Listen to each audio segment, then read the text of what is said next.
Muy buenos días, tardes, noches, tengan todos ustedes, todas y todos. Me ha tocado pues intervenir en este interesante eh, curso, ¿no? De aspectos y dilemas éticos en las prácticas clínicas, intervenciones sociales y comunitarias, que bueno, pues afortunadamente ya es la segunda edición en la que tengo el privilegio de participar y por supuesto, pues yo quisiera en principio agradecer a la doctora Irene Aguado, a quien respeto y admiro en demasía y por supuesto agradezco que haya tenido la generosa eh, consideración conmigo de invitarme a este curso y bueno, pues yo platicaré un poco acerca de las sanciones o consecuencias del mal proceder ético en las intervenciones clínicas y comunitarias, ¿no? Así como los actores que están sujetos a un código de ética en la intervención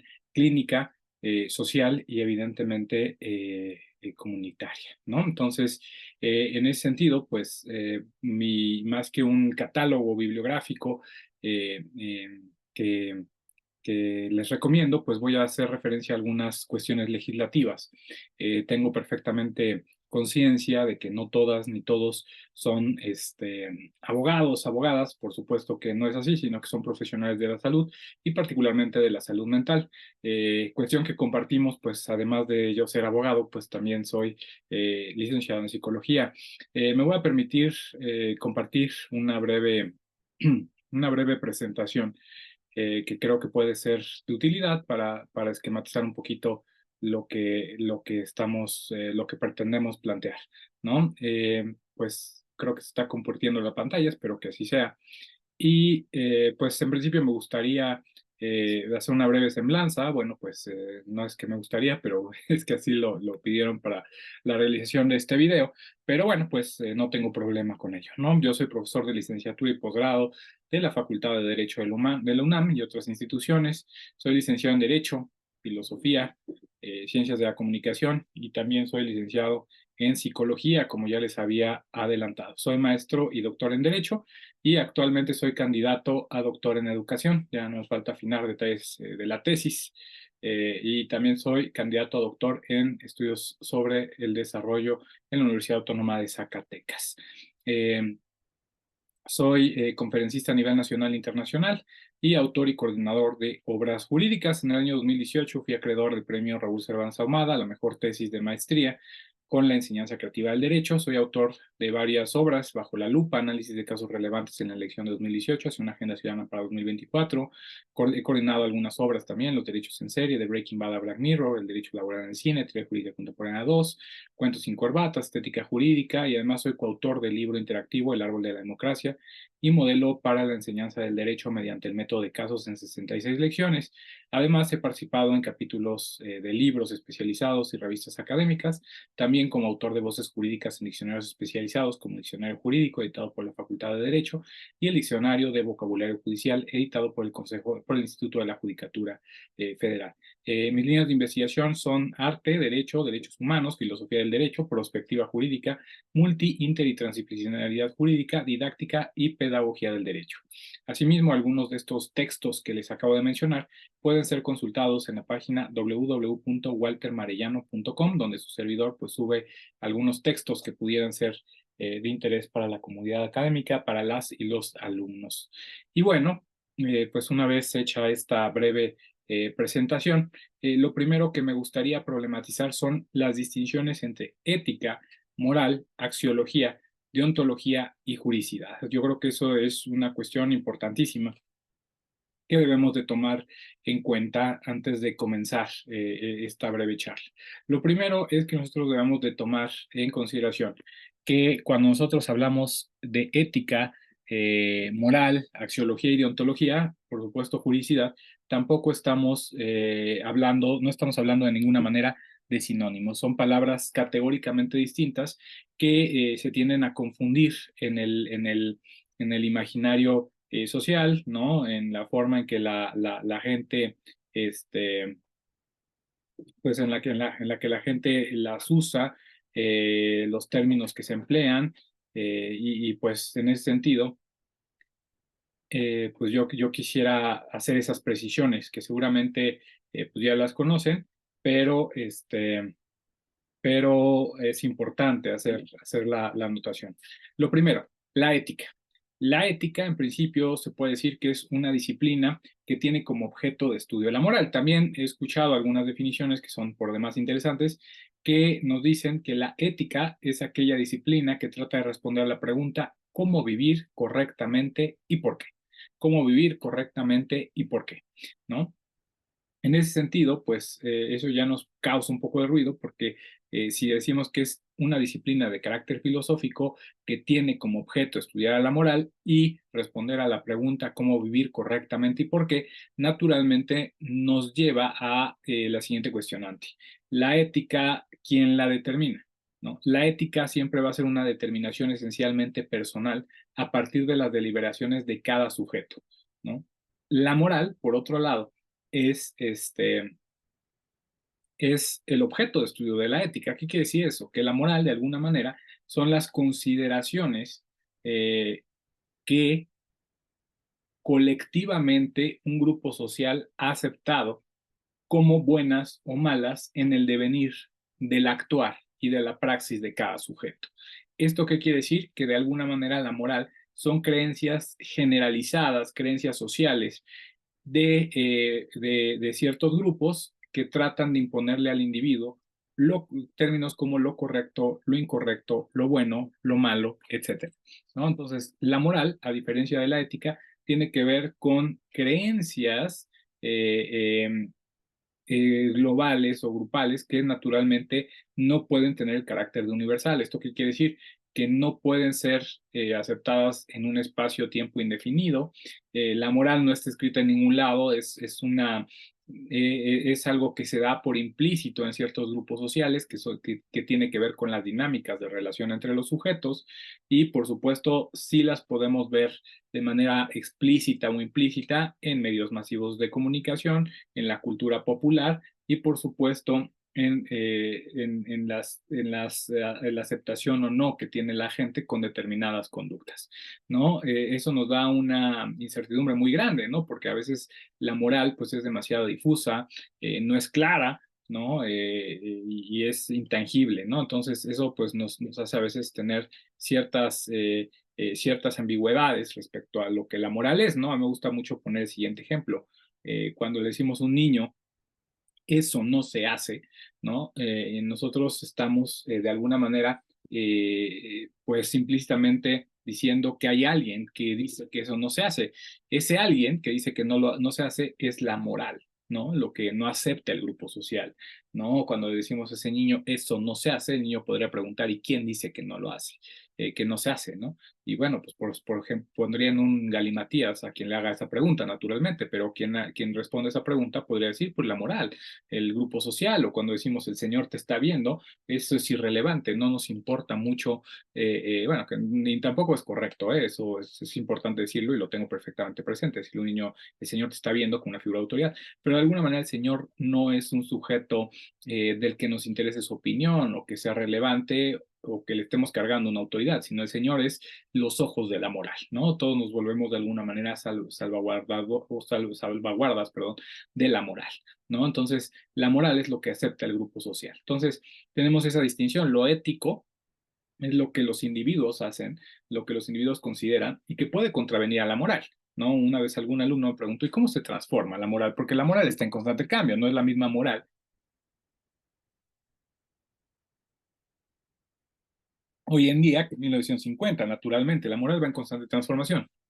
¿Cómo se hacen las transformaciones morales? Pues justamente a partir de las cuestionantes éticas. A mí me gusta mucho poner el ejemplo. Una mujer de color que en épocas pues de total discriminación racial en Estados Unidos, donde a las mujeres de color se les obligaba y hombres también se les obligaba a hacer el asiento a los hombres blancos, pues una mujer dijo, ¿y por qué lo voy a hacer? Porque esto es correcto, si yo vengo cansado, si yo trabajé y este hombre, pues, es un personaje de dinero que no trabaja, ¿no? ¿Por qué yo habría de cederle asiento, no? Y ese cuestionante pues todos dijeron, bueno, tienes razón, ¿por qué habría de hacerlo? Hay que hacer algo para que esto ya no sea aceptable. Entonces, esas son las transformaciones morales. Las transformaciones morales se dan a partir de la conciencia ética de las personas, ¿no? Naturalmente, a partir de la eticidad se pueden justificar cosas que moralmente son inaceptables. Por ejemplo, un ladrón que decide robar porque tiene una justificación que él considera ética en función del bien o del mal, o ponderó un valor más que el otro. Eso es una decisión ética muy cuestionable, sin duda, y por ejemplo inaceptable a nuestros ojos, pero él puede tener una justificación ética al respecto, de acuerdo a sus propias cargas axiológicas y su propia visión del mundo, ¿no? Reitero, inaceptable, pero podría tener una justificación ética, o simplemente no tenerla, ¿no? También. Y entonces nos hace pensar que la ética es algo personalísimo, mientras que la moral es algo colectivo. La axiología puede aplicarse en términos éticos o en términos morales. Axios tiene que ver con valor y axiología es el estudio de los valores. Entonces, cada quien podemos adoptar nuestros propios valores, ponderar qué valor es más importante que otro. Y la moral también tiene una carga axiológica, lo que un grupo social considera más valioso que otro, o cómo las cosas pueden ser valiosas, pero las acciones pueden ser valiosas en determinadas circunstancias, ¿no? De ahí que nos remontemos, por ejemplo, al superhombre nietzscheano, ¿no? Que de alguna manera es aquel que tiene la capacidad de crear sus propios valores. Es decir, es un sujeto eminentemente ético que contraviene, cuestiona a la moral, ¿no? Y la deontología, por otro lado, tiene que ver con deontos, que es deber, ¿no?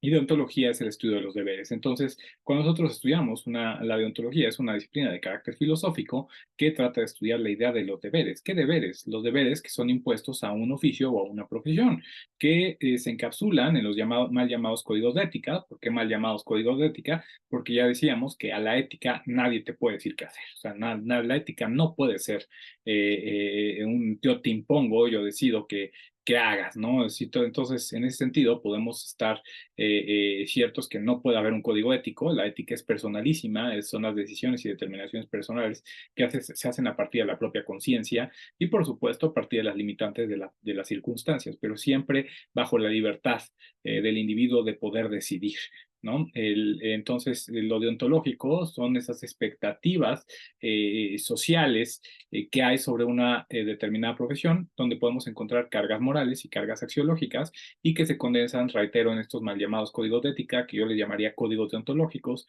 o que incluso podríamos llamarles decálogos o cualquier otro nombre, ¿no? Cuando tienen 10 puntos, o etcétera, ¿no? Entonces, en ese sentido, esa es la deontología. Y la juridicidad se puede decir que es ese conjunto normativo que ya tiene una carga pues valorativa totalmente diferente a la ética, la moral, la axiología, la deontología, ¿no? Que de alguna manera la juridicidad tiene ese carácter punitivo, ¿no? Es decir, esa capacidad de que la norma sancione, de que esa norma imponga, de que esa norma de alguna manera tenga consecuencias ya no en el ámbito de lo moral, de lo aceptable en una colectividad, sino de consecuencias de carácter jurídico, ¿no? Sanciones penales, sanciones civiles, sanciones administrativas, etcétera. Justamente aquí es donde nos vamos a centrar, en el aspecto tanto deontológico como en el aspecto de juridicidad. ¿Qué sanciones deontológicas, es decir, de la expectativa de deber, y jurídicas puede haber de una mala praxis clínica o intervención de carácter comunitario? Una vez hechas estas distinciones, creo que estamos en condiciones de pasar al siguiente apartado, ¿no? Entonces, primero vamos a partir de las sanciones profesionales de carácter deontológico, ¿no? Las sanciones de carácter deontológico tienen que ver con cuestiones de cuestiones de carácter moral, ¿no? Es decir, excluir a cierto profesionista porque es una persona no ética, no canalizarle pacientes, excluirlo del gremio, no aceptarlo en conferencias, no aceptarlo en ciertas cuestiones, porque de alguna manera, pues tiene que ver con una praxis, pues un tanto cuestionable. Entonces, las cuestiones de carácter deontológico, pues pueden enumerarse, ¿no? Pueden establecerse en estos códigos deontológicos e incluso puede conocer un colegio de profesionistas. Y En muchos casos sí tienen carácter vinculante, en tanto sean juridizables, pero a veces simplemente son reprochables, ¿no? Un paciente que ve poca eticidad, y ve un profesional que rompe ciertas reglas morales o deontológicas, pues difícilmente va a regresar. Eso también puede ser una sanción de carácter deontológico, ¿no? Es decir, el hecho de que un paciente castigue con su no presencia, ¿no? O con su no continuidad, o un grupo, pues, decida romper el acuerdo,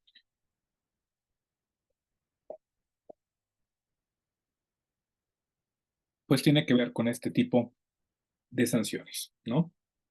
Esa exclusión moral, ese apartar esos personajes que muchas veces pues cuestionamos su integridad profesional. Sanciones de carácter jurídico, ¿no? Ahí ya empezamos en otro terreno que tiene que ver con la mala praxis en la intervención pues de carácter profesional. Todos los profesionistas, todas y todos los profesionistas, pues estamos regulados, ¿no? Por una legislación, no está en el limbo, ¿no? Particularmente nosotros podríamos hacer referencia principalmente, pues, un artículo constitucional, ¿no? Que es el artículo quinto constitucional, del que se desprende la ley reglamentaria del artículo constitucional relativo al ejercicio de las profesiones de la Ciudad de México. Ahí es donde nosotros encontramos el fundamento de donde está regulado todas las profesiones, es decir, no solamente la psicología, sino todas las profesiones, ¿no? Entonces, eso es bastante interesante porque nosotros lo podemos ver, ¿no? Desde los primeros artículos de la ley, pensemos en el artículo tercero, toda persona a quien legalmente se le haya expedido el título profesional o grado académico equivalente podrá obtener una cédula de ejercicios con efectos de patente previo registro de dicho título o grado, ¿no? Entonces, ahí podemos decir que pues ya nos está hablando de que hay una regulación de quienes se llaman profesionistas y que ellos, pues de alguna manera, pues pueden ejercer ciertas cuestiones, ¿no? Vienen a lo largo de los capítulos de esta legislación las condiciones que deben de llenarse para obtener el título profesional, las instituciones autorizadas para expedir títulos, el impacto de los títulos, el registro de los títulos del extranjero, que eso es una cuestión bastante interesante. Por supuesto, en esta legislación también se puede ver cómo está regulada la Dirección General de Profesiones de la Secretaría de Educación Pública, que es la encargada de toda esta cuestión. Pero vamos a centrar en el capítulo quinto de esta legislación del ejercicio profesional, y aquí me gustaría hacer referencia a algunos artículos. Se entiende por ejercicio profesional, para efecto de esta ley, la realización habitual a título oneroso o gratuito de todo acto o la prestación de cualquier servicio propio de cada profesión. Ahí está, esto es importantísimo, gratuito o con paga. Es decir, el hecho de hacer proyectos que no sean de carácter oneroso no nos exime de dar cumplimiento a nuestras responsabilidades profesionales. Eso es importantísimo, ¿no? Aunque solo se trate de una simple consulta, es decir, de una simple consulta, y eso es bien interesante porque habría que ver qué términos es una consulta, y eso hay que tener mucho cuidado, sobre todo con los lugares y las formas, porque a veces una consulta puede ser simplemente una pregunta que en nuestro carácter de profesional se da en un lugar informal, fuera de nuestro ámbito de trabajo, así que hay que tener mucho cuidado cuando nosotros emitimos una opinión, ¿no? Declaraciones en medios masivos de comunicación también podrían contar con una consulta cuando nosotros estamos hablando desde nuestra trinchera profesional, ¿no? O la ostentación del carácter de profesionista por medio de tarjetas, anuncios, placas, insignias o de cualquier otro modo.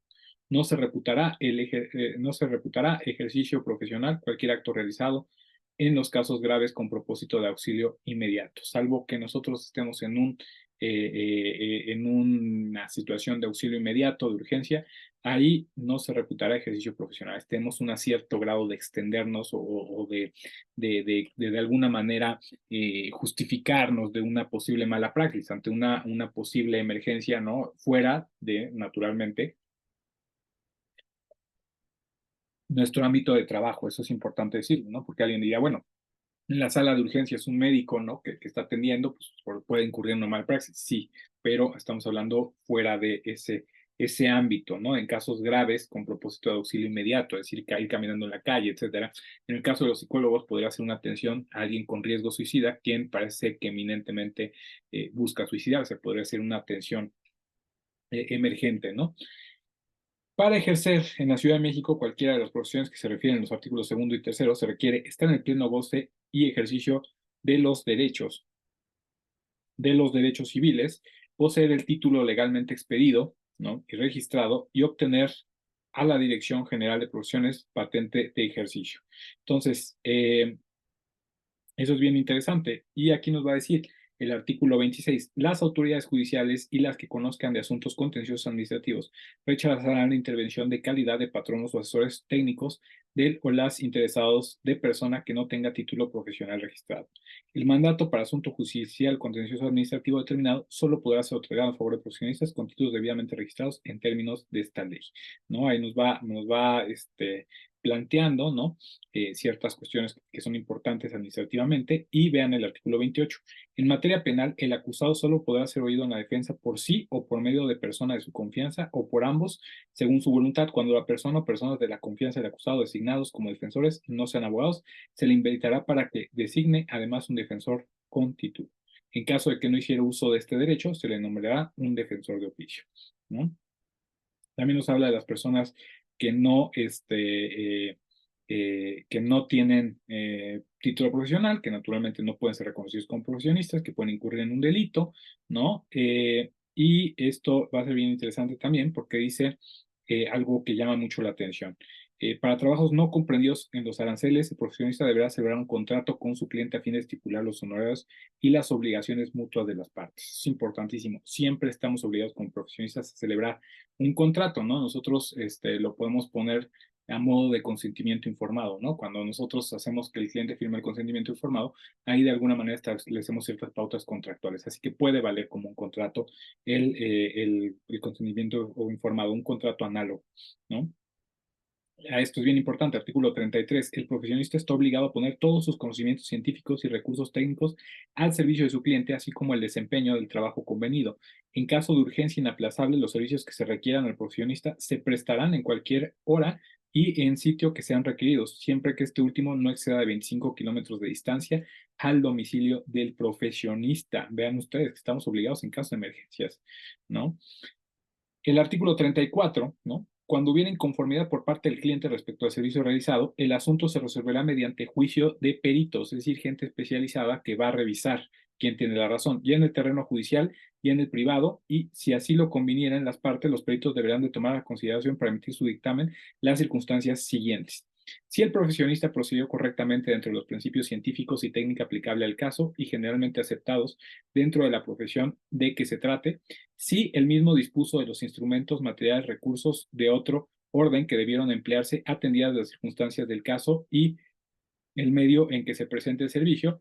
Tercero, si en el curso del trabajo se tomaron todas las medidas indicadas para obtener buen éxito. Cuarto, si se dedicó tiempo necesario para desempeñar correctamente el servicio convenido. Y quinto, cualquier otra circunstancia que en caso especial pudiera haber influido en la eficiencia o fracaso del servicio prestado. Eso es importante, ¿no? Aquí en el artículo 35 nos dice, si el laudo arbitral o la resolución judicial en su caso fueran adversos al profesionista, no tendrá derecho a cobrar honorarios y deberá además indemnizar al cliente por los daños y perjuicios que sufriere. En caso contrario, el cliente pagará los honorarios correspondientes, los gastos del juicio o el procedimiento convencional y los daños que en su prestigio profesional hubiere causado al profesionista. En estos últimos serán evaluados por propia sentencia o laudo arbitral. Vean ustedes el grado de responsabilidad que tenemos de hacer correctamente las cosas, porque incluso podemos ser responsables del pago de daños. Eso lo vamos a ver en la parte civil, ¿no? Y nos habla también de la importancia de guardar el secreto profesional, ¿no? Que los contratos están, cuando estamos en calidad de asalariados, sujetos a la Ley Federal del Trabajo, ¿no? Y también al Estatuto de Trabajadores al Servicio de los Poderes de la Unión, si fuera el caso, ¿no? Los honorarios son libremente convenidos entre las partes, eso es importante decirlos, ¿no? Eh, y los profesionistas también tenemos la capacidad de asociarnos, podemos generar sociedades, ¿no? Y también, bueno, pues podemos de alguna manera cuidar también lo que dice el artículo 42. Dice, el anuncio o la publicidad que un profesionista haga de sus actividades no deberá de rebasar los conceptos de ética profesional que establezca el colegio respectivo. Ojo, ahí estamos ya en el carácter deontológico y se les da poder, ¿no? De alguna manera a los colegios de psicología, bueno, y de demás profesiones, ¿no? En todo caso, el profesionista deberá expresar la institución docente donde hubiera obtenido el título. Esto es importante porque podemos mostrar la institución docente donde hemos obtenido el título. Entonces, sí, por ejemplo, en términos del artículo 23 de esta legislación, que es lo que dice lo siguiente, ¿no? Esto es bien importante porque este nos va a dar pues la llave, ¿no? De incluso inhabilitar personas, ¿no? Dice, son facultades y obligaciones de la Dirección General de Profesiones, registrar títulos, llevar la hoja de servicios, autorizar el ejercicio de una especialización, expedir cédula profesional, llevar la lista de profesionistas que no ejerzan, que no declaren, que declaren no ejercer la profesión, publicar en los periódicos resoluciones de registro y denovatorios del registro de títulos, ¿no? Y todo ese tipo de cuestiones. Y aquí nos dice el artículo que de alguna manera les estaba platicando, que para efectos de invalidar, ¿no? Un título, pues es la Dirección General de Profesiones, las autoridades judiciales deberán de comunicar oportunamente a la Dirección General de Profesiones las resoluciones que dicten sobre la inhabilitación o suspensión del ejercicio profesional cuando éstas hubieran causado ejecutoras. Es decir, si en un juicio civil, en un juicio penal, se declara una responsabilidad grave del profesionista, ¿no? Esa decisión judicial va a ser comunicada a la Dirección General de Profesiones y van a inhabilitar o suspender el ejercicio de profesión. Inhabilitar es que queda para siempre y suspensión por un lapso determinado. Entonces, después viene capítulo donde se regula todo lo relativo a los, al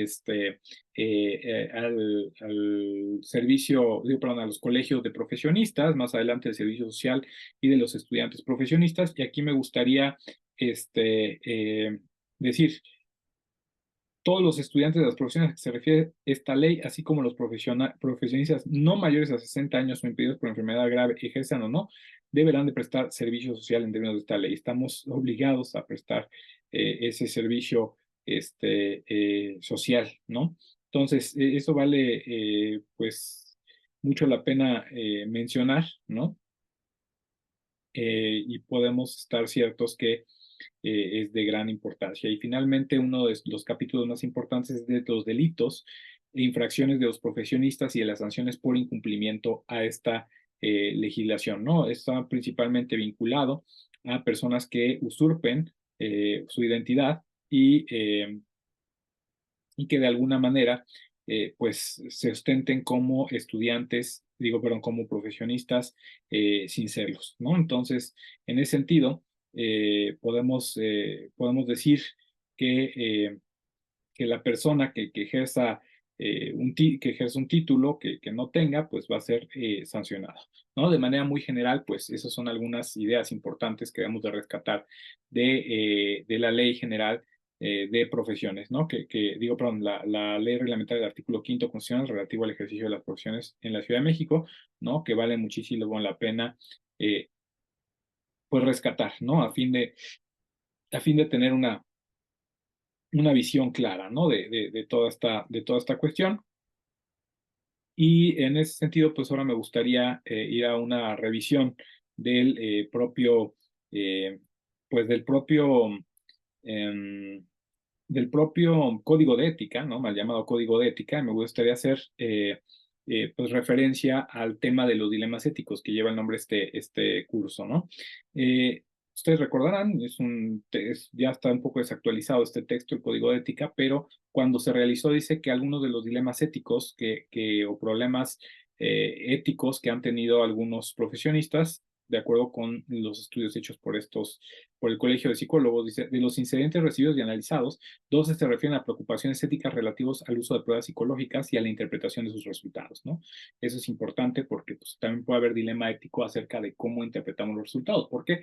Pues porque de alguna manera, como lo vimos en la legislación, una mala interpretación puede tener como consecuencia pues una mala interpretación práctica, ¿no? 34, al ámbito de la incompetencia profesional, ya sea profesional o de otros colegas. Vean ustedes, 34 al ámbito de incompetencia profesional, ya fuese personal o de colegas de los que tuvieran conocimiento. 8% relaciones ambiguas entre terapeuta y paciente, 16% relaciones sexuales y hostigamiento sexual de psicólogos con pacientes y estudiantes, y 1% se referían a requerimientos individuos en el pago de honorarios. 23 aspectos académicos y científicos desde la enseñanza de técnicas psicológicas a no psicólogos hasta el plagio en publicaciones. Lo importante es 5% a la confidencialidad y 1% a cuestiones de carácter cultural. Si ustedes revisan también la página 37 de la edición pues tradicional que todos tenemos del código de ética, ¿no? También se habla acerca de los límites, ¿no? Dice, el presente código ético se aplica a toda actividad que desempeñe el psicólogo.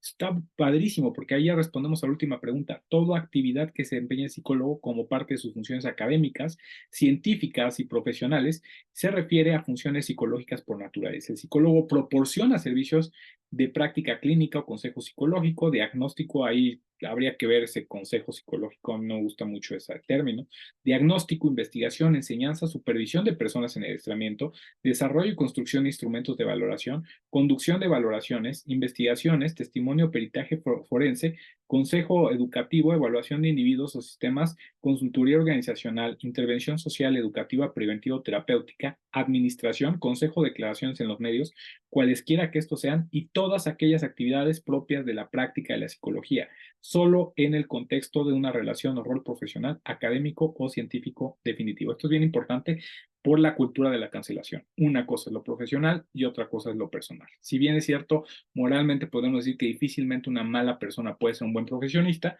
sí es importante que sí el código sí determina que una cosa es lo profesional y otra cosa es lo personal.